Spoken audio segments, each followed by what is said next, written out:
కలిగి ఉన్నామో ఆయన కూడా అలాగే ఉన్నారు కదా. ఏమిటి ఈ యొక్క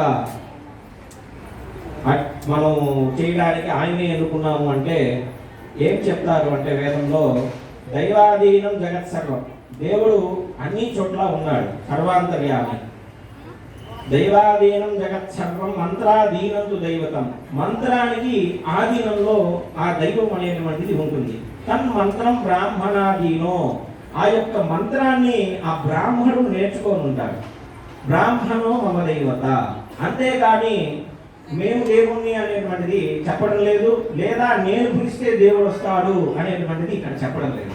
చెప్తుంది ఏంటంటే ఆ బ్రాహ్మణుడు అనేటువంటి వాడు ఆ వేదవాక్యాన్ని చదివి ఆ వేదం ద్వారా మనందరినీ కూడా ఆ వేద మంత్రాలతో ఆశీర్వచనం చేసిన, లేదా విష్ణు ప్రతిష్టాపయామి అని చెప్పిన ఆ మంత్రానికి లోబడి ఉంటాడు కాబట్టి ఆ దైవం ఆ మంత్రం యొక్క ఆధీనంలో ఉంటుంది కాబట్టి అక్కడ కలశంలోకి వెంకటేశమావాహయామి అన్నప్పుడు వెంకటేశ్వర స్వామి వస్తారు, శ్రీదేవి శ్రీయమావాహయామి అన్నప్పుడు శ్రీదేవి. అలాగా మనందరి తరపున వేదం చదువుకున్నటువంటి ఆ